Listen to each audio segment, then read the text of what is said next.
Los invito, por favor, hermanos, a que nos pongamos de pie. Vamos a iniciar pidiéndole la dirección a nuestro Dios para que este domingo vengamos con un corazón agradecido y que las alabanzas que entonemos puedan ser como una ofrenda para el Señor. Así que vamos a orar, hermanos.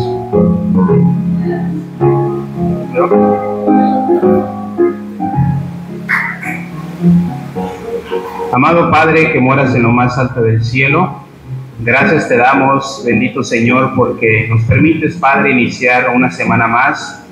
Y qué mejor empezando en tu casa de oración, qué mejor, Señor, que estar aquí delante de ti, Señor, adorando tu nombre, escuchando tu palabra, para crecer día a día como esas personas que tú quieres que seamos, Señor.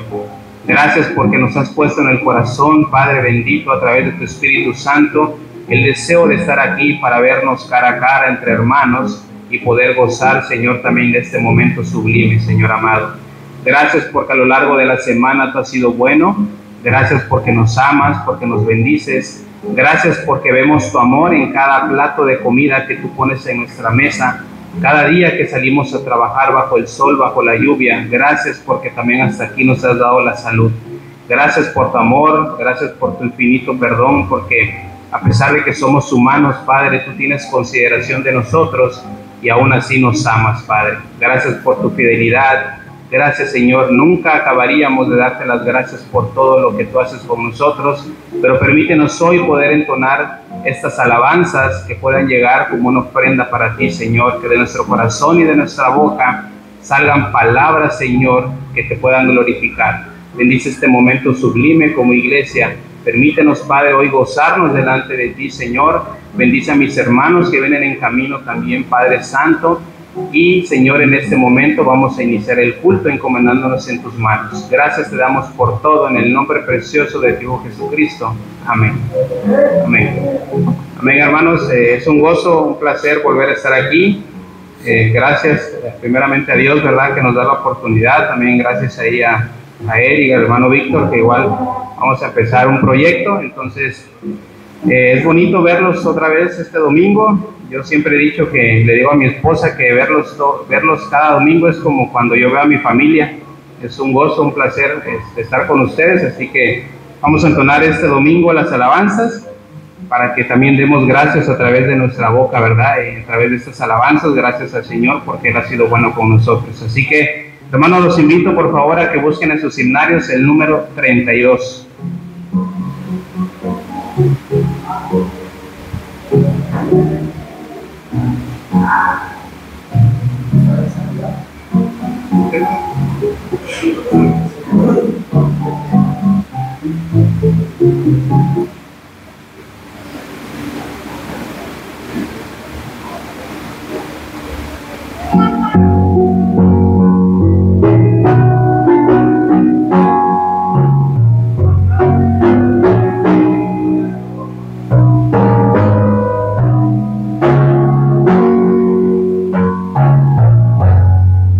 Señor mi Dios,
Dice la estrofa número 4, hermanos, dice: cuando el Señor me llame a su presencia, al dulce hogar, al cielo de esplendor, le adoraré cantando la grandeza. Realmente no sabemos, ¿verdad, hermanos?, hasta cuándo el Señor nos va a llamar a su presencia, pero el tiempo que estemos en la tierra vamos a adorar su nombre, porque un día también estaremos con Él y es una promesa que Él nos dio. Los invito, hermanos, a que cantemos el número 20.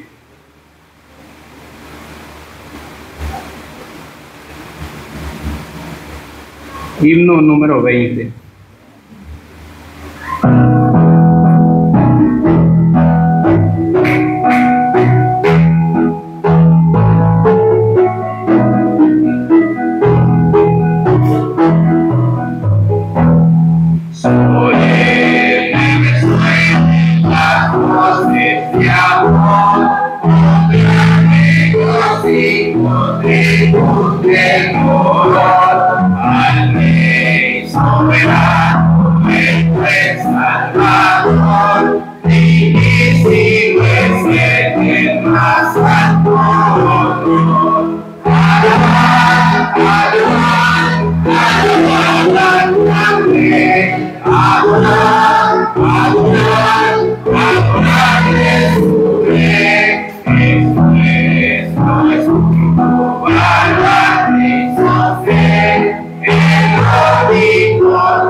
Jesús el Señor, como Nazaret, entra a reinar, a su eterna gloria nos ha de llevar. Alabar, alabar, alabar al gran Rey, adorar, adorar, adorarle su Rey. Esto es nuestro Rey Sostén, el omnipotente por siglos. Amén. Amén. Dejo el tiempo con nuestro hermano Abner. Muy bien, bienvenidos amados hermanos y visitas, bienvenidos aquí a nuestra iglesia que se llama Comunidad de la Gracia. Antes de la reflexión por la Santa Cena, quiero dar dos anuncios.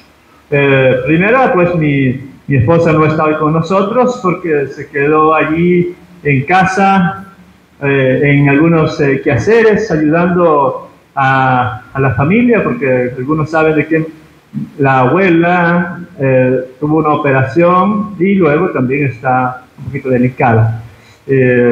Gracias por sus oraciones, la iglesia que estuvo orando los miércoles y también los otros días.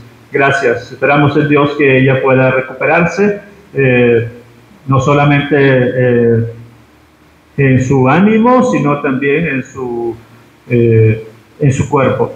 Muy bien, el segundo anuncio es que, si el Señor lo permite, y May y yo, y otro grupo de hermanos de aquí de la iglesia, nadie, de May y yo, pero de otras iglesias, vamos a estar viajando a la ciudad de Guatemala este jueves, retornando el domingo en la noche. Será un viaje académico, un viaje para conocer el seminario teológico centroamericano, para investigar en su biblioteca, asistir a una de sus clases y visitar una iglesia, una iglesia grande. Entonces será la razón del por qué no estaremos el siguiente domingo. Y si nos apoyan con sus oraciones, para los que vamos a viajar, son estudiantes de la Universidad Filantrópica Internacional, de la carrera de Teología, y estudiantes o amigos de la Academia Bíblica Pesher. Esos son los dos anuncios. Ahora, con eso en mente, vamos por favor a Filipenses. Filipenses capítulo 2. Recuerden ustedes que los que estuvieron los domingos pasados, que estuvimos hablando acerca de esta iglesia y principalmente del apóstol Pablo, que desde el capítulo 1 decía de que estaba en la cárcel, pero se sentía gozoso por los hermanos, que estaban fieles delante de Dios. Claro, también había personas que predicaban el evangelio por envidia o por vanagloria, pensando que le harían sufrir a Pablo. Luego hemos visto de que Pablo decía, la verdad, yo ya prefiero estar muerto para estar con Cristo, pero por amor a vosotros, por amor a que el evangelio siga creciendo, voy a estar con vida. Pablo está en la cárcel, recuerden, probablemente su sentencia sea de muerte. Eso es la expectativa, pero también hay la esperanza de que sea suelto por el rey. Y luego, en el capítulo 2, se nos habla de que hay hermanos que todo lo hacen por vanagloria, lo hacen por sí mismos, y no toman la actitud correcta, la actitud de humildad. Predicamos eso la vez pasada, el domingo correspondiente, y debemos seguir el ejemplo de Jesús, que Él se humilló hasta lo sumo y Dios lo exaltó. Nosotros también debemos humillarnos y Dios a su debido tiempo nos exaltará. Llegamos al versículo 12 y 13, que es una conclusión breve de lo que venía diciendo anteriormente. Noten en sus Biblias, por favor, un poquito de gramática, que el versículo 12 inicia con el por tanto. Por tanto, es una cláusula que nos conecta con todo lo anterior, o por lo menos los primeros párrafos, ¿ya? Que nos conecta. Nos dice, ya que he expuesto especialmente acerca de Jesús, de su actitud, Y ya que he expuesto de que debemos nosotros considerar a los demás como superiores a uno mismo, hay que ser humildes, ya que he expuesto de que por amor a todos hay que preferir estar vivos y no solamente ir al cielo, por tanto, amados míos, dice Pablo, como siempre habéis obedecido, no sé si esto es una afirmación de veracidad o si es una forma irónica para decirles, hay algunos de ustedes que no me obedecen, pero sea como sea, Pablo está usando una retórica para decirles, mira, yo quiero que me obedezcan. Por favor, obedézcanme en esto, por lo menos. No como en mi presencia solamente, sino en mi ausencia, porque muchos de nosotros obedecemos las instrucciones cuando estamos ante la persona que nos ha ordenado algo, ¿no? Si nuestros padres nos dicen, haz esto, lo hacemos mientras está. Si el jefe nos dice, haz esto, lo hacemos mientras está. Y si no está, lo hacemos quizá no tan bien. Pero aquí Pablo dice, no solamente lo hicieron delante de mi presencia, sino también en mi ausencia. Y hoy viene lo que el Señor a través de Pablo quiere que se obedezca. ¿Qué cosa? Podemos nosotros leer así: por tanto, ocupaos de vuestra salvación con temor y temblor. Podemos no borrar, pero sí podemos no leer lo que dice en las palabras del medio. Podemos leer así, versículo 12: por tanto, ocupaos de vuestra salvación con temor y temblor. Habiendo considerado todo lo anterior, ahora ustedes ocupen de vuestra salvación con temor y temblor. Hasta aquí por el momento. Parece que la salvación requiere que hagamos cosas. Parece que la salvación requiere que no nos crucemos de los brazos y decir, yo ya soy salvo, salvo, siempre salvo. Parece que no. Hay una discusión teológica entre los teólogos que se ubican entre dos extremos. Y un extremo se llama, en líneas generales, el calvinismo, y en el otro extremo se llama el arminianismo. ¿Ya? Por un lado se sigue algunas ideas de Juan Calvino, y por otro lado otro grupo sigue las ideas de Jacobo Arminio. Dos teólogos del siglo XVI y XVII. Uno cree que la salvación no se pierde, para nada, y el otro cree que podría perderse si tú te pecas, te rebelas contra Dios. Y las iglesias están usando cualquiera de las dos o tratando de conciliar esas dos posturas. Este texto, ocupaos de vuestra salvación con temor y temblor, podría sugerir que si no te ocupas de tu salvación lo puedes perder. Podría sugerir. Los arminianos podrían agarrar este texto para decir, hermanos, ustedes deben estar siempre trabajando no en el sentido de, no sé, orando, leyendo la Biblia, no, sino toda su vida. Deben estar concentrados en su salvación con temor y temblor. En líneas generales, yo les puedo decir, amados hermanos, con cierta... voy a usar la palabra, con cierta probabilidad de que la Biblia enseña que Dios te regala la salvación y no te presta la salvación. ¿Qué significa eso? Que si alguien cree en Jesús de verdad, es salvo. Es salvo. Pero no significa para yo vivir la vida de manera libertina. Si recordamos el capítulo 1, versículo 6, ¿qué dice? Que Pablo está persuadido de ¿qué? Del que comenzó la buena obra en los cristianos, la perfeccionará. La perfeccionará. Es Dios el que nos va a ayudar. ¿A qué? A vivir la vida cristiana. Volvamos al capítulo 2, versículo 13 ahora. Dice el versículo 12, no ocupados de vuestra salvación con temor y temblor. Versículo 13, porque Dios es el que en vosotros produce así el querer como el hacer por su buena voluntad.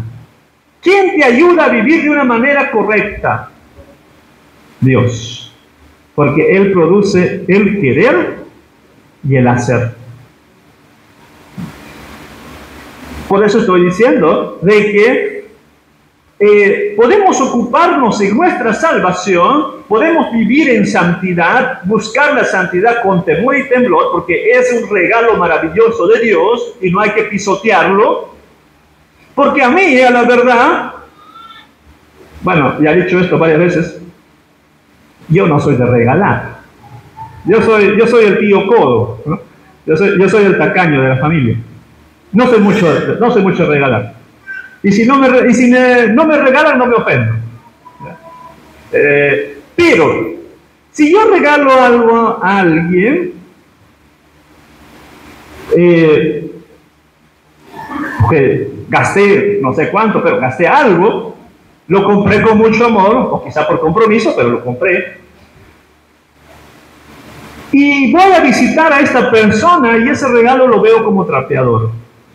Y quizás sea una playera, una camisa, un pantalón. Lo veo como trapeador. O sea, lo usan como trapeador. ¿Cómo creen que yo me sentiría? Mejor no hubiera regalado nada, ¿no? Porque esta persona es malagradecida. Así actuamos nosotros con Dios cuando no nos ocupamos de nuestra salvación con temor y temblor. Tratamos su regalo como basura. Y eso no es un hijo de Dios. Un hijo de Dios valora el regalo y vive de una manera correcta. Y cuando quieres vivir de una manera correcta, ese Dios que pone el querer en ti hacer eso, también te da el poder para el hacerlo. Para que vivas en santidad, para que vivas en obediencia a Dios. Por tanto, el ocupaos de vuestra salvación es, por un lado, el deseo que yo tengo de agradarle a Dios, vivir conforme a su voluntad, y también el hacer, pero con la ayuda de Dios. Dios te va a ayudar. Dios te va a ayudar y Dios te va a perfeccionar. Amados hermanos, ¿qué tiene que ver esto con Santa Cena? En el mundo teológico hay peleas allí.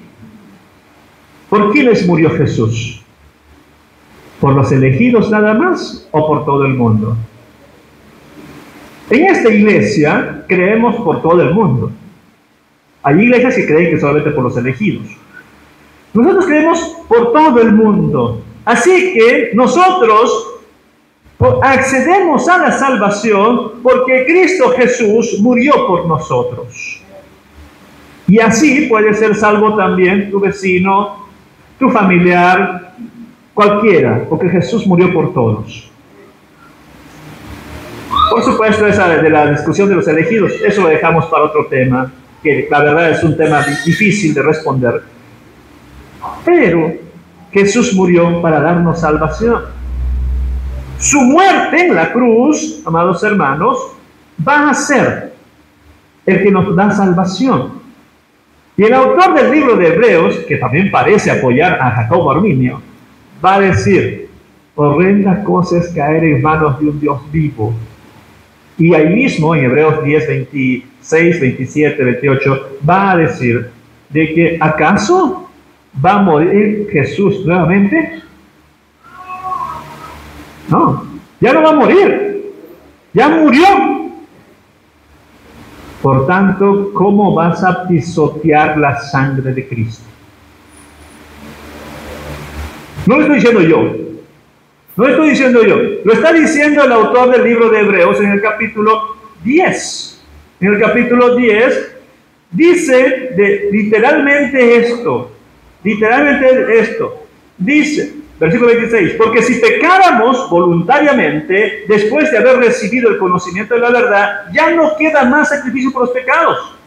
Está hablando de Jesús, su muerte, sino una horrenda expectación de juicio y de hervor de fuego que ha de devorar a los adversarios. Puntos seguidos, o sea, puntos suspensivos. Versículo 29. ¿Cuánto mayor castigo pensáis que merecerá el que pisoteare al Hijo de Dios? O sea, cuando nosotros pecamos voluntariamente, estamos pisoteando al Hijo de Dios. Eso dice el versículo 29. Y tuviere por inmunda la sangre del pacto, en la cual fue santificado, y hiciera frente al Espíritu de gracia. Versículo 30. Pues conocemos al que dijo, mía es la venganza, yo os daré el pago, dice el Señor, y otra vez dice el Señor juzgará a su pueblo. Versículo 31. Y eso es, esto liquida.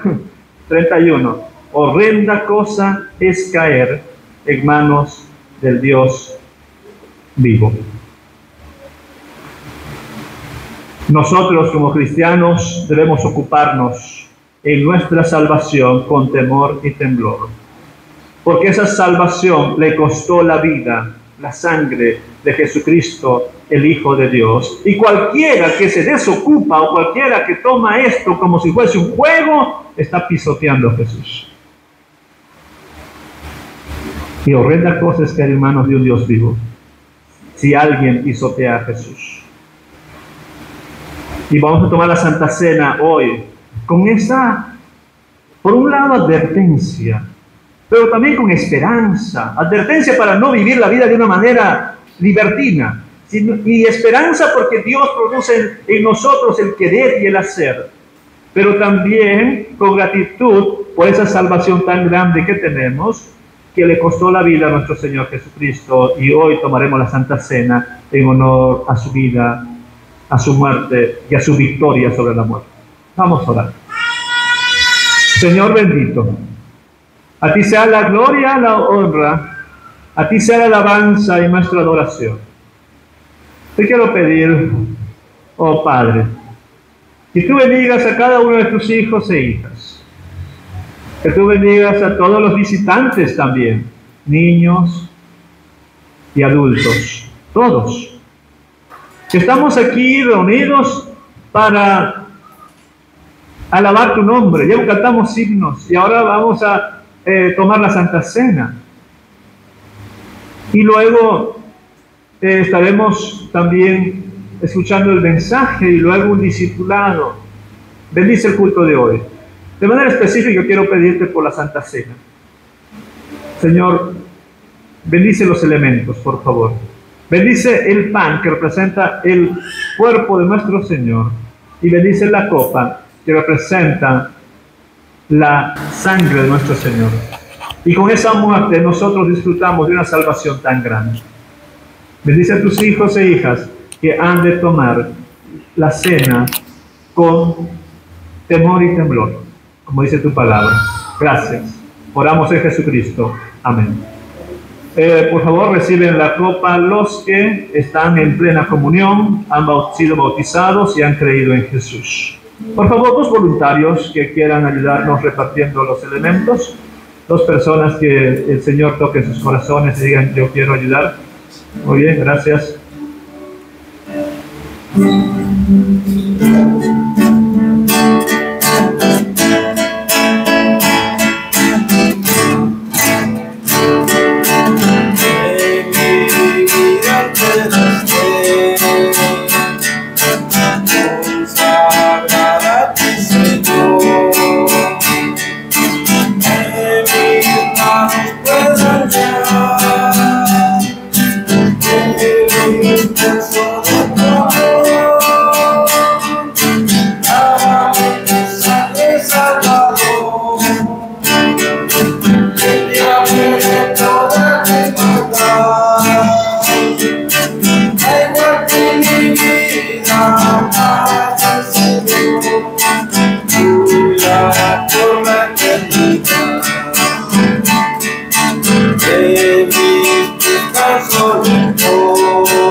Muy bien. En 1 Corintios, el pasaje que leemos domingo a domingo, 1 Corintios capítulo 11, versículos 23 al 26, dice los primeros dos versículos: porque yo recibí del Señor lo que también os he enseñado, que el Señor Jesús, la noche que fue entregado, tomó pan, y habiendo dado gracias, lo partió y dijo: tomad, comed, esto es mi cuerpo, que por vosotros es partido. Haced esto en memoria de mí. Porque tenemos el pan, podemos participar.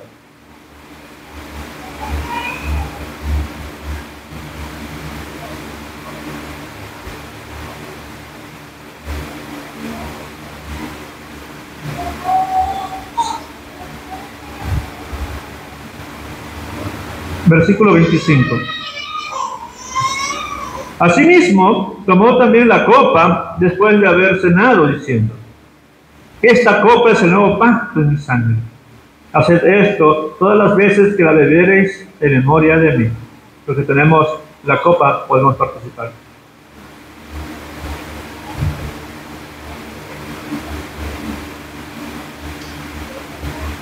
Dice el versículo 26. Así pues, todas las veces que comieres este pan y bebieres esta copa, la muerte del Señor anunciáis hasta que Él venga. Antes de la oración quiero decirle un tercer anuncio que se me olvidó. El que quiere enviar una ofrenda extraordinaria o extra, porque algunos hermanos de aquí han ya enviado su ofrenda a la radio cultural. Ya lo enviaron. Pero si alguien quisiera enviar una ofrenda extra a la radio cultural, pueden hacerlo a través mío, pues voy a viajar.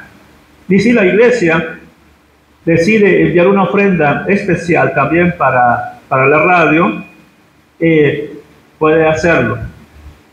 Menciono esto porque nosotros a veces no predicamos como deberíamos predicar, pero a través de la radio se predica y se enseña a muchas más personas que otro medio de comunicación, y la radio cultural pues es un baluarte, ¿no? Es un baluarte, y si alguien tiene a su disposición dar su ofrenda y quiere un recibo especial por su ofrenda, lo dice para que la secretaría de la radio pudiera emitirle un recibo, por lo menos una boleta de que recibió su respectiva ofrenda. Muy bien, vamos a orar. Señor Dios bendito, muchas gracias. Gracias porque en tu misericordia y en tu amor tú nos sostienes hoy y nos permites tomar la Santa Cena. Te quiero pedir, oh Dios, de manera muy especial por los enfermos de nuestra iglesia, que tú los restaures, los ayudes, que tú sostengas sus vidas. De manera muy especial también por tu hija Gloria, Señor, que está allí en cama, tú restaures su salud. Que también consueles los corazones de los familiares de nuestra hermana Eli, especialmente de sus hermanas y otros familiares. Pedirte también, Señor, de que todas personas que tienen alguna necesidad y que vino hoy al culto con una necesidad en su vida, tú escuches sus oraciones, respondas sus plegarias, y también, oh Dios, que pueda salir de esta iglesia hoy con un corazón esperanzado y transformado. Gracias, oh Padre. Pedimos que nos sigas bendiciendo a lo largo del culto. En Jesucristo. Amén. Los niños, por favor, a sus clases. Y los vasitos, si pueden ayudarnos a recoger, por favor, nuevamente.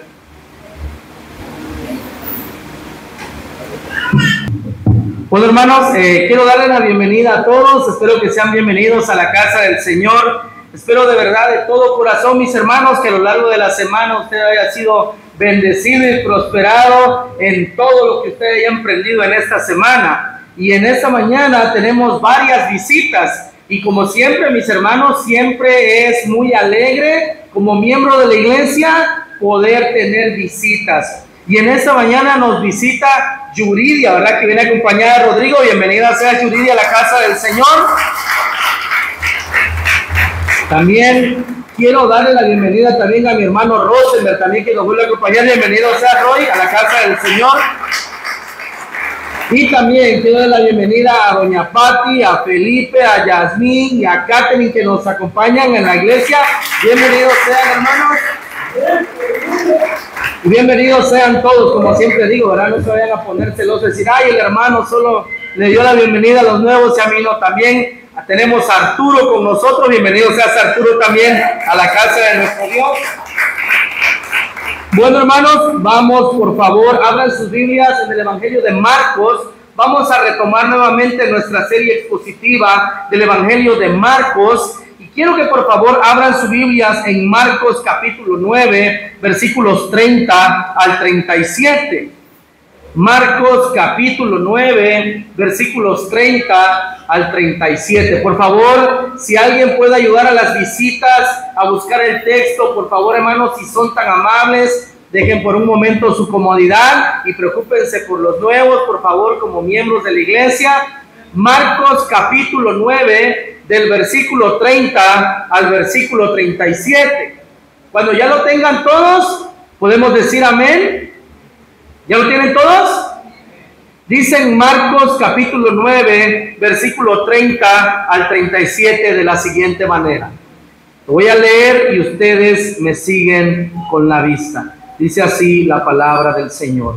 Habiendo salido de allí, caminaron por Galilea y no quería que nadie lo supiese, porque enseñaba a sus discípulos y les decía: el Hijo del Hombre será entregado en manos de hombres y le matarán, pero después de muerto resucitará al tercer día.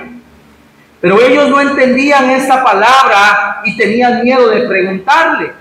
Y llegó a Capernaum y cuando estuvo en casa les preguntó: ¿qué disputabais entre vosotros en el camino? Mas ellos callaron, porque en el camino habían disputado entre sí quién había de ser el mayor. Entonces él se sentó y llamó a los 12 y les dijo: si alguno quiere ser el primero, será el postrero de todos y el servidor de todos. Y tomó a un niño y lo puso en medio de ellos, y tomándole en sus brazos les dijo: el que recibe en mi nombre a un niño como este, me recibe a mí. Y el que a mí me recibe, no me recibe a mí, sino a aquel que me envió. Mis hermanos, mis hermanas, cuando usted escucha que una persona tiene grandeza, que una persona es grande en este mundo, rápidamente pensamos, mis hermanos, que esa persona tiene mucho poder, mucho poder. Y el poder puede derivarse o manifestarse de diferentes maneras. ¿Cómo? En un poder económico, en un poder político, en un poder social, y sobre todo lo que pensamos rápidamente de una persona que tiene mucho poder es que tiene muchas personas bajo su cargo que le obedecen. Que a él, cuando él habla, las personas le obedecen. Eso es lo que rápidamente nosotros pensamos que una persona tiene grandeza. ¿Sí o no, mis hermanos? Eso es lo que todos nos imaginamos. Sin embargo, mis hermanos, la grandeza en los caminos de Dios es totalmente diferente. La grandeza en los caminos de Dios es totalmente diferente. Un evangelista muy famoso llamado D.L. Moody dijo que la grandeza de un hombre no se mide por la cantidad de siervos que tiene, se mide por la cantidad de personas a las que sirve. Vuelvo a repetir esto. La grandeza de un hombre no se mide por la cantidad de siervos que tiene, se mide por la cantidad de personas a las que éste le sirve. Y en palabras de nuestro Señor Jesucristo, Él dijo, Cristo mismo dijo: el que se enaltece será humillado, y el que se humilla será enaltecido. Miren, hermanos, y todos aquí nosotros decimos amén. ¿Por qué? Porque la verdad es que no hay nada más molesto en esta vida que tratar con una persona que presume de su grandeza, ¿verdad? No hay nada más chocante que platicar con una persona que rápidamente empieza a presumir de su grandeza y que pretende impresionar a los que le escuchan. ¿Cómo? Hablando de sus viajes, hablando de sus títulos, hablando de su dinero, hablando de sus megaproyectos que tiene en la vida, de dónde procede como familia, a dónde va como ser humano. No hay nada más irritante que escuchar a una persona así. ¿Sí o no, hermanos? A todos nos sale urticaria de escuchar a una persona que nada más tiene la oportunidad de estar al frente y comienza a fanfarronear de todo lo que ha hecho y de todo lo que tiene. ¿Sí o no? En todo eso todos estamos de acuerdo. Bueno, mis hermanos, la verdad es que también nuestro Señor en esta enseñanza nos va a decir claramente que la grandeza, mis hermanos, no depende de los títulos, no depende del dinero, no depende de nada de aquello, sino, mis hermanos, que la verdadera grandeza Jesús la redefine en este pasaje de las Escrituras. Y es por eso que vamos a meditar bajo el tema titulado La verdadera grandeza. La verdadera grandeza. El título de este sermón se titula La verdadera grandeza. Y el punto número 1 lo encontramos del versículo 30 al versículo 32. Y es que la verdadera grandeza de la vida, número 1, lo encontramos en el ejemplo supremo de Cristo. Lo encontramos en el ejemplo supremo de Jesucristo. Versículos 30 al 32. Miren qué es lo que dice. Habiendo salido de allí, o sea, de Cesarea de Filipo. Recuerdan que hace 2 semanas predicamos que Jesús estaba en Cesarea de Filipo y estando en el monte, Jesús se transfiguró delante de sus apóstoles. ¿De quiénes? De Pedro, de Juan y de Jacobo, ¿verdad? Dice, habiendo salido de Cesarea de Filipo, caminaron por Galilea y no quería que nadie lo supiese. En pocas palabras, Cristo no quería que supieran dónde Él estaba, porque cuando la gente se enteraba dónde Jesús estaba, ¿qué sucedía? Se llenaba ese lugar. Jesús quería un momento de intimidad con sus apóstoles y es por eso que no quería que nadie lo supiese. Y dice, porque enseñaba a sus discípulos y les decía, el Hijo del Hombre será entregado en manos de hombres y le matarán, pero después de muerto resucitará al tercer día. Y miren, hermanos, yo quiero decirles que la suprema grandeza de esta vida la encontramos en el ejemplo máximo de nuestro Señor Jesucristo. ¿Por qué, mis hermanos? ¿Por qué Cristo es el ejemplo supremo de grandeza? Bueno, porque para que Cristo Jesús fuera digno de honra, gloria y poder, primero tuvo que ir a la cruz. Primero tuvo que padecer. Tuvo que dar su vida por nuestros pecados para que en su nombre toda la humanidad tuviese salvación. Y la gran mayoría de personas que estamos hoy reunidos en este lugar somos salvos por la gracia de Dios, por lo que Él hizo en la cruz del Calvario. Miren, hermanos, si algo a Jesús, los que hemos venido viendo esta exposición del Evangelio de Marcos, ¿qué hizo Cristo? Todo lo hizo bien. Nadie predicaba como Él, nadie sanaba como Él, nadie, mis hermanos, hizo la misericordia en el mundo que hizo Él, nadie predicó y evangelizó como Él, y sin embargo, aún así, tuvo que ir a la cruz. No le bastó su grandeza como maestro, tuvo que sacrificarse por todos nosotros. Y la verdad, mis hermanos, que esto es algo chocante para este mundo, porque como decía en la introducción, el concepto de grandeza de este mundo es, tú me sirves a mí porque yo soy grande. Pero en el concepto de Dios es, yo soy el mayor, yo tengo que servir. ¿Y qué hizo Jesús? Siendo Dios, siendo el creador de este mundo, ¿qué hizo? Nos sirvió a todos nosotros.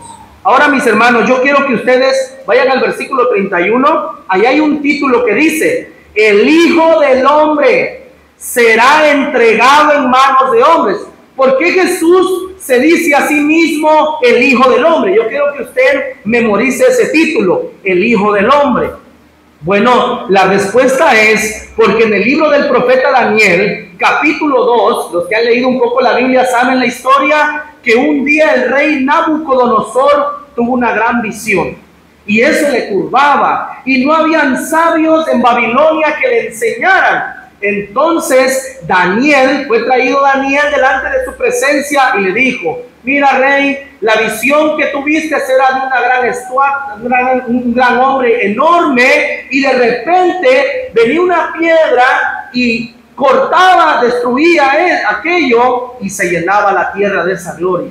Y luego en el capítulo 7 del mismo de Daniel va a decir en el versículo 13 y 14 que aquella piedra que venía era el Hijo del Hombre. O sea, era el mismo Señor Jesucristo. Era la profecía cumplida en el Señor Jesús. Ahora, mis hermanos, Jesús vino para servir. En Marcos capítulo 10, versículo 45, escuchen qué es lo que dice el Señor. Marcos 10, 45. Porque el Hijo del Hombre no vino para ser servido, sino para servir y para dar su vida en rescate por muchos. ¿Ven? Lo que Cristo hizo, mis hermanos, fue darse por nosotros para llegar, para que todos nosotros pudiésemos encontrar sanidad en la obra que Él hizo por nosotros. Y en el texto que estaba meditando Abner en Filipenses capítulo 2, pero yo voy a leer del versículo 5 al 11, habla claramente de lo que Cristo hizo por todos nosotros. Escuchen: haya pues en vosotros el sentir que hubo también en Cristo Jesús, el cual siendo en forma de Dios, no estimó el ser igual a Dios como a cosa que aferrarse, sino que se despojó a sí mismo, tomando forma de siervo, hecho semejante a los hombres, y estando en la condición de hombre, se humilló a sí mismo, haciéndose obediente hasta la muerte y muerte de cruz, por lo cual Dios también le exaltó hasta lo sumo y le dio un nombre que es sobre todo nombre, para que en el nombre de Jesús se doble toda rodilla de los que están en los cielos y en la tierra y debajo de la tierra, y toda lengua confiese que Jesucristo es el Señor, para la gloria de Dios Padre. Pero ¿por qué Cristo es digno de esta honra y de esta gloria, mis hermanos? Por la grandeza que Él demostró al poner su vida por nosotros, al decir: yo soy el mayor de todos, yo sirvo a todos, pongo mi vida y la vuelvo a tomar para que en mi nombre todos tengan salvación.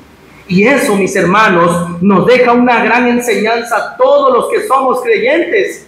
Mira, hermano, el centro, el núcleo de este sermón es que tú y yo cambiemos ese concepto nocivo que tenemos de grandeza.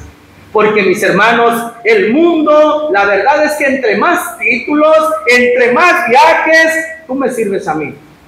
Pero no es así aquí en el camino de Dios, es totalmente diferente. Entre más entendimiento tienes, entre más dones te ha dado el Señor, es cuando más humilde y más servicial debemos de ser en la casa del Señor.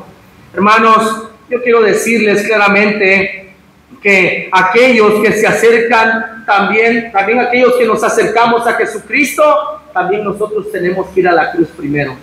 Nadie se salva de la cruz, porque la cruz no solamente fue para Cristo, sino para aquellos que se acercan a Él en arrepentimiento y fe. En el mismo Evangelio de Marcos, capítulo 8, una predicación que hicimos hace ya algunos meses, Marcos 8, 34 al 38, Cristo hablándole a la multitud le dice de la siguiente manera: y llamando a la gente y a sus discípulos les dijo: si alguno quiere venir en pos de mí, niéguese a sí mismo, tome su cruz y sígame.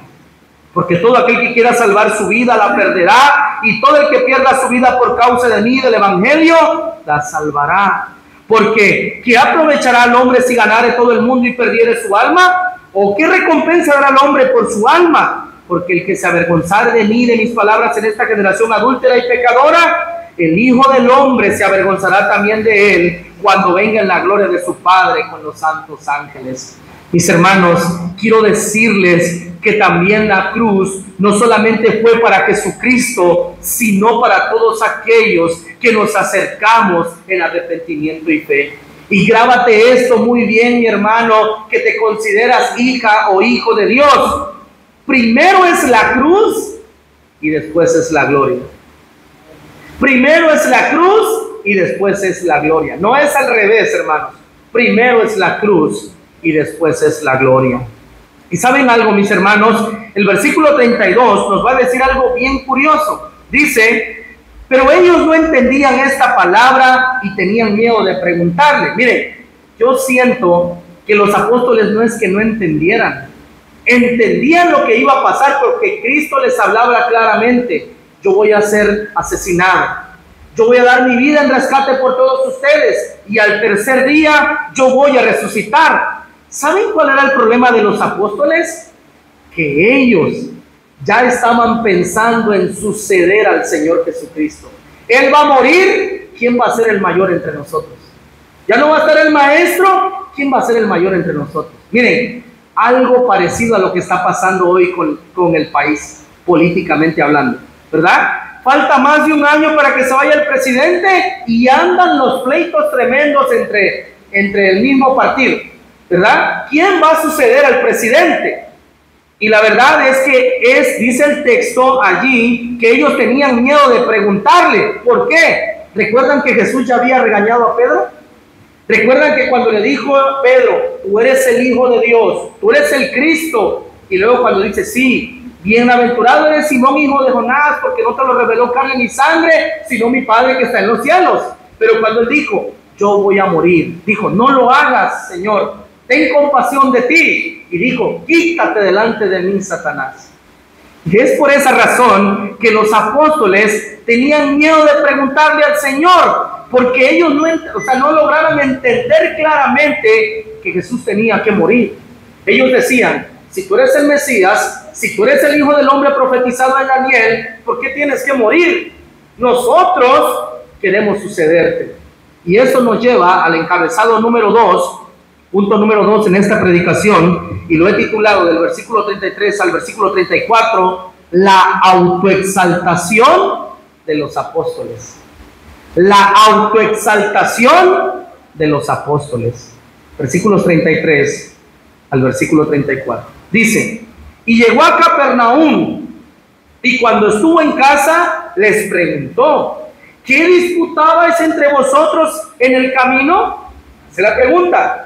Mas ellos callaron, porque en el camino habían disputado entre sí quién había de ser el mayor. Ni siquiera el maestro había dejado esta tierra y ya habían rivalidades entre ellos. Ya estaban diciendo quién va a suceder a Cristo.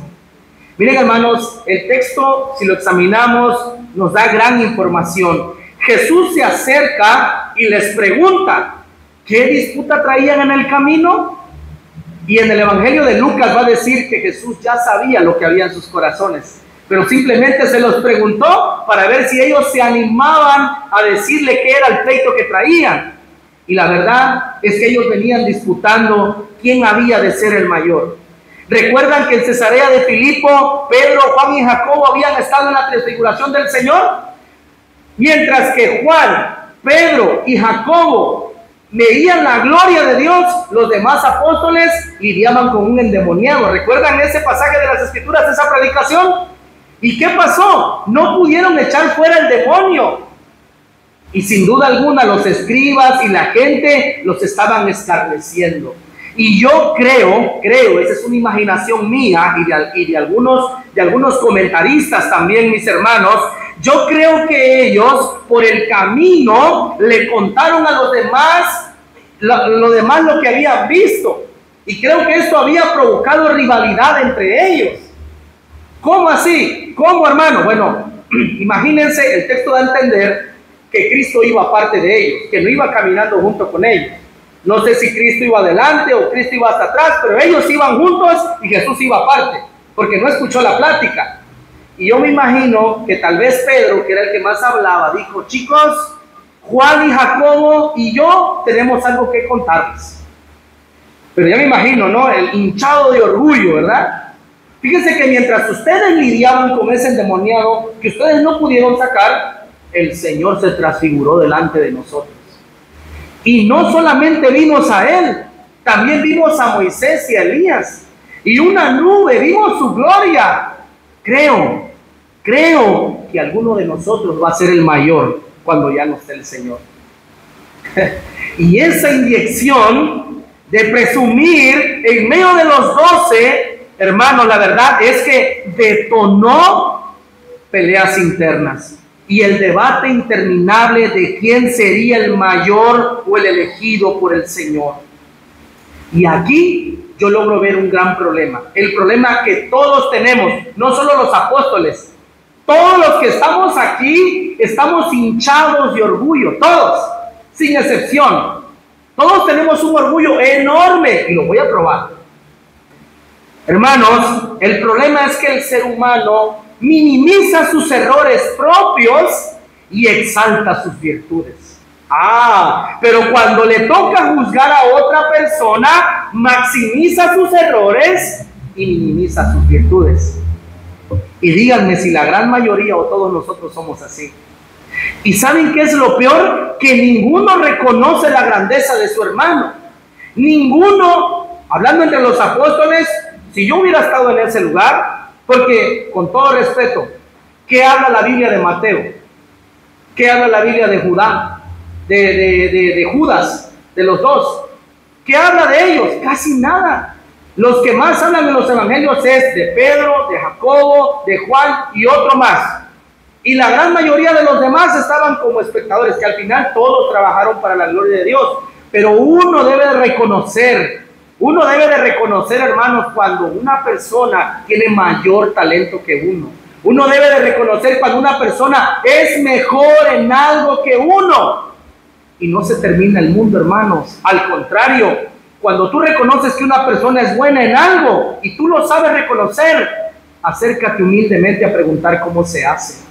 Y puede ser que más después tú seas mejor que él. Pero mientras no lo reconozcas, siempre vas a ser un enano con aires de grandeza. Siempre vas a ser un enano con aires de grandeza. Y ¿saben algo, hermanos? El problema es que nuestro corazón orgulloso y nuestro mal concepto de grandeza que tenemos hizo que los apóstoles, mis hermanos, no reconocieran a Pedro, no reconocieran a Juan, no reconocieran a Jacobo. Y tal vez también la mala actitud de ellos en la forma en que tal vez contaron la situación es lo que abonó que hubieran tantos roces entre ellos. La verdad es que no vemos que ninguno de los apóstoles reconozca a sus hermanos. Todos se creían con la capacidad de ser el líder. Todos. En segundo, todos tenían delirios de grandeza. Todos. No había ni uno solo que dijera, bueno, yo no sé predicar como el Señor. Yo no me sé expresar en público. Yo no tengo el don. No sé. Ninguno dijo aquello. Todos mis hermanos tenían delirios de grandeza. Todos tenían más alto concepto de sí mismo que el que debían de tener. Ellos pensaban que al ser el mayor, todos les iban a servir y todos lo iban a honrar. En pocas palabras, yo me imagino que Judas, como el que llevaba, era el secretario, era el tesorero. Yo me imagino que él quería una secretaría de economía. Pedro quería tal vez la secretaría de agricultura, ¿verdad? Y etcétera, etcétera. Todos querían un puesto importante, pero ninguno dijo, yo no tengo la capacidad. Y como les dije hace unos momentos, hermanos, no pasa nada con reconocer la grandeza de otros hermanos o de otras personas, porque siempre hay personas mejores que nosotros. Siempre hay personas que hacen mejor lo que nosotros hacemos y no pasa nada con reconocerlo, porque eso no nos quitará grandeza, al contrario, y nos podemos acercar humildemente a decir, ¿cómo lo haces? ¿Cómo te preparaste? ¿A dónde fuiste? Enséñame, dame unos tips.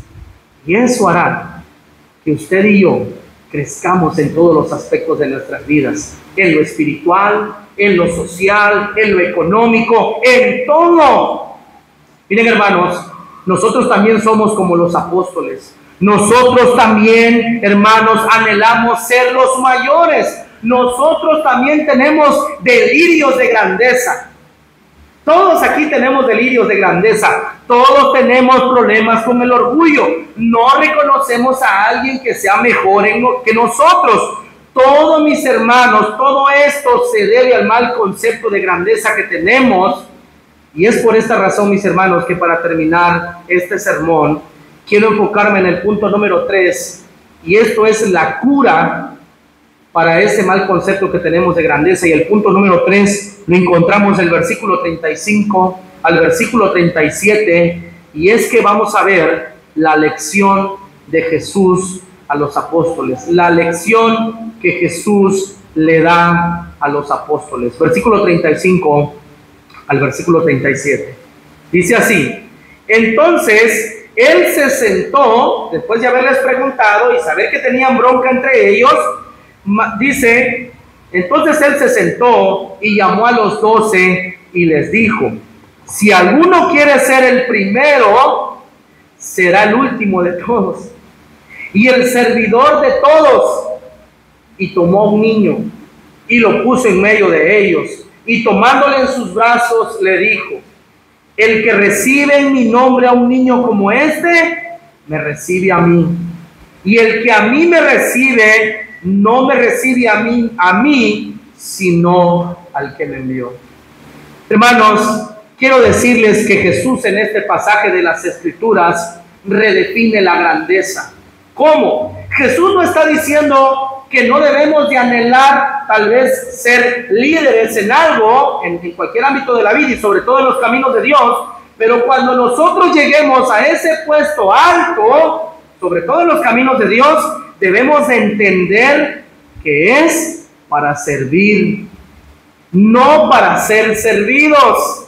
Miren, hermanos, yo quiero decirles algo. El ejemplo más feo que tenemos, los políticos. Ellos están para servirnos, ¿sí o no? Nosotros los elegimos, ellos son nuestros trabajadores, pero ¿qué sucede? Ellos terminan sirviéndose del pueblo. ¿Por qué? Porque las personas regalan su voto y hacen muchas cosas y se arrastran por los políticos. Pero eso también suele suceder también en las iglesias. Hay muchos líderes que se sienten dueños, amos y señores tanto del local como de las almas. Y si tú tienes la oportunidad de servir en esta iglesia, tú tienes que saber que tú eres un servidor de todos. Tú no eres la estrella, aquí la estrella es el Señor y su palabra. Todos los demás somos simples servidores, somos ayudadores de la causa de Jesús. Miren, hermanos, Jesús redefine la grandeza y nos dice a sus apóstoles y a nosotros que en su reino el mayor tiene que servir a los demás. Mira, hermano, yo no sé a qué te dediques, pero algo sí puedo asegurar, que aquí no hay ningún rico, ningún famoso en esta iglesia. Y tus títulos y todo, déjalo allá afuera. Aquí eres uno más. Somos uno más. Y estamos para servir, para llevar gloria a Dios y servir a los hermanos. No me importa de qué familia vengas. No me importa qué color de ojos tengas. No me importa cuánto dinero tengas en la chequera, no me interesa, ni al Señor. Aquí, mis hermanos, en los caminos de Dios, si eres el mayor, tienes que servir a los demás.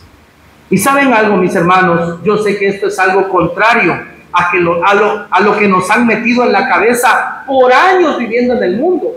Porque la gran mayoría de los que estamos aquí vivimos muchos años sin conocimiento de Dios y venimos con esa mentalidad. Un ejemplo: yo soy el pastor y como pastor yo ordeno que todos me sirvan. Pero gracias a Dios que yo comprendí eso desde muy antes. Y ustedes me son testigos de que a mí no se me cae la mano en servir, para nada. Porque he entendido que mi llamado es para servicio, no para servirme. Y eso nos ha llamado el Señor. Mientras que en el mundo, miren el Señor que dice en Mateo capítulo 20, versículo 25 al 28, les explica Jesús. Entonces Jesús, llamándolos, dijo: sabéis que los gobernantes de las naciones se enseñorean de ellas, y los que son grandes ejercen sobre ellas potestad. Mas entre vosotros no será así, sino que el que quiera hacerse grande entre vosotros será vuestro servidor. Y luego dice, y el que quiera ser el primero de vosotros será vuestro siervo. Y se pone de ejemplo él nuevamente. Como el Hijo del Hombre no vino para ser servido, sino para servir y para dar su vida en rescate por muchos. Mira, hermano, yo espero que en esta mañana, después de 20, 30, 50, 70 años escuchando que la grandeza es que te sirvan, hoy, al escuchar la verdadera grandeza conforme a Dios, tú y yo cambiemos el concepto de grandeza y entendamos de una vez por todas, mis hermanos, que grandeza en el reino de Dios es servir a los demás. Y el ejemplo máximo es del Señor. ¿Recuerdan aquella cena en Juan capítulo 13, del versículo 1 hasta el 14, que están cenando y el Señor de repente se levanta, toma agua en un lebrillo y comienza a lavar los pies de sus discípulos? Los apóstoles entendían que ese trabajo le correspondía a un esclavo. Y dijo Pedro, yo no voy a dejar que me laves, jamás. Y dijo, Pedro, si no te dejas que te lave, no tendrás parte conmigo en el reino de Dios. Y entonces le dijo Pedro, lávame todo, Señor, échame un baño de una vez. Y dijo, no, Pedro, lo que yo ya hago tú no lo entiendes, pero lo que quiero dejarles es que así como yo les estoy sirviendo, siendo el maestro, siendo el Mesías, así como yo les he lavado los pies, así quiero que todos se sirvan. Y esto, mis hermanos, es una gran enseñanza. Finalmente, para terminar, dice el versículo 36 al 37. Y tomó un niño y lo puso en medio de ellos, y tomándole en sus brazos les dijo, el que recibe en mi nombre a un niño como este, me recibe a mí, y el que a mí me recibe, no me recibe a mí, sino al que me envió. Miren, hermanos, en el siglo XXI los bebés son muy llamativos, ¿verdad? Aquí la más pequeñita es Vera. Todos la quieren cargar, todos la quieren besar.